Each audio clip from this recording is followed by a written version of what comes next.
अस्सलाम वालेकुम students, welcome to AG education channel. Students, आज हम बात करेंगे एमसीक्यूज़ की। एमसीक्यूज़ मैं आप लोगों को बता दूं सेकंड ईयर के जो कि मॉडल पेपर के मुताबिक मैंने बनाए हैं। ठीक है, चैप्टर 1 सिंगल एंट्री के और चैप्टर वाइज मैं आप लोगों को सब बताता रहूँगा। तो सबसे पहले हम स्टार्ट कर रहे हैं सिंगल एंट्री, इसके बाद फिर दूसरे चैप्टर आएंगे जैसे डेप्रिसिएशन और पार्टनरशिप वगैरह के ना। तो आइए हम स्टार्ट करते हैं। हमने किस तरह से करना है, ये मैंने इंपॉर्टेंट निकाले हैं इसमें कि जो कि इसमें आ सकते हैं अकॉर्डिंग टू मॉडल पेपर। ठीक है, उसके अलावा भी मैंने इंक्लूड किए हैं, तो ज़्यादा नहीं है।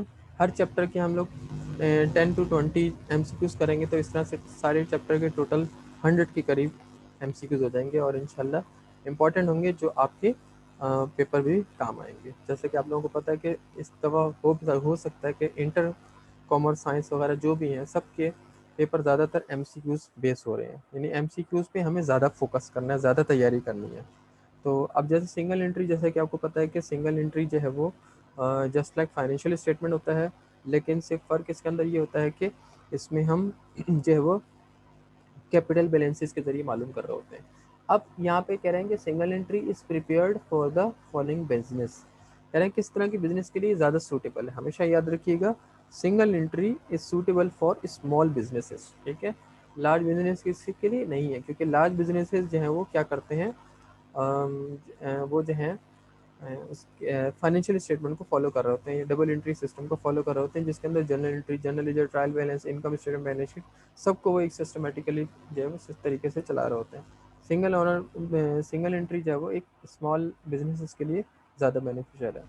तो in single entry system balance sheet, number 2 है कि in single entry system balance sheet is referred as, balance sheet को क्या कहा जाता है, स्टेटमेंट ऑफ अफेयर्स भी कहा जाता है। सिंगल एंट्री के अंदर बैलेंस शीट को स्टेटमेंट ऑफ अफेयर भी कहा जाता है। नंबर 3 है कि single entry is a substitute of, single entry जैसे कि मैंने बताया कि फाइनेंशियल स्टेटमेंट का सब्सटीट्यूट है, क्योंकि बहुत सारे बिजनेस इसको फाइनेंशियल स्टेटमेंट की जगह इसको सिंगल एंट्री सिस्टम को फॉलो कर रहे होते हैं, खासतौर से स्मॉल बिजनेसेस। इसके बाद फिर आ जाता है आपके पास फोर्थ में capital balances is determine by deducting liabilities from, यानी हम क्या करते हैं कैपिटल बैलेंस को मालूम करने के लिए असेट्स में से किस चीज़ में से लायबिलिटीज़ को माइनस करते हैं। तो याद रखिएगा, असेट्स में से, असेट्स भी नहीं बल्कि टोटल एसेट्स में से, ना करंट एसेट, ना फिक्स एसेट्स, ना ऑनर्स इक्विटीज, बल्कि टोटल एसेट्स में से माइनस करते हैं। 5 में कह रहे हैं कि in single entry system income statement is referred as, income statement को statement of profit and loss भी कहा जाता है, जबकि फाइनेंशियल स्टेटमेंट के अंदर हम इनकम स्टेटमेंट ही कहते हैं, सिंगल एंट्री के अंदर हम इनकम स्टेटमेंट को statement of profit and loss कहते हैं। 6 में है कि capital beginning fall in, capital beginning हमारा कहाँ पे आता है, बैलेंस शीट जब हम बनाते हैं, करंट एसेट्स में नहीं, करंट एंडिंग, कैपिटल एंडिंग में नहीं, लाइबिलिटीज़ में नहीं, बल्कि ऑनर्स इक्विटीज़ में फॉल करता है। यानी ऑनर इक्विटी की हेडिंग डाल के हम कैपिटल बिगिनिंग को लिखते हैं जब सिंगल एंट्री में हम जो है वो इक्विटीज़ को रिकॉर्ड कर रहे होते हैं।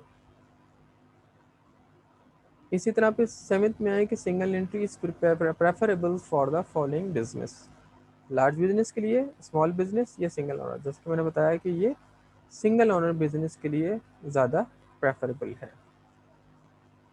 इन single entry system a statement composed of assets, liabilities and capital is called, ऐसे स्टेटमेंट जिसमें असेट्स हो, लायबिलिटीज हो, कैपिटल हो, इसको हम क्या कहते हैं, स्टेटमेंट ऑफ अफेयर्स कहते हैं, यानी कि बैलेंस शीट, जिसके अंदर हम असेट्स, लायबिलिटीज, इक्विटीज सबको, कैपिटल को रिकॉर्ड करते हैं।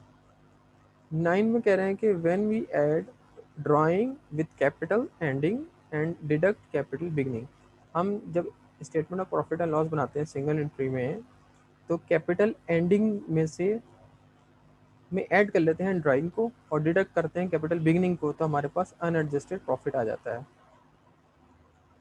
इसी तरह 10th में कि capital eight and minus gross profit plus drawing, यानी इसी तरह कैपिटल एंडिंग के साथ अगर हम ड्राइंग को प्लस करते हैं और माइनस कर लेते हैं ग्रॉस प्रॉफिट को, तो हमारे पास क्या आ जाता है स्टूडेंट, याद रखिएगा, हमारे पास अनएडजस्टेड प्रॉफिट आ जाता है। सॉरी, कैपिटल एंडिंग में से अगर हम ऐड कर लेते हैं ड्राइंग को और उसमें से माइनस कर लेते हैं ग्रॉस प्रॉफिट को, तो हमारे पास कैपिटल ऐड स्टार्ट आ जाता है। ठीक है, कैपिटल एट स्टार्ट आ जाता है, इसको हम लिख लेते हैं, कैपिटल एट स्टार्ट आ जाता है। तो ये थे हमारे आज के एमसीक्यूज़।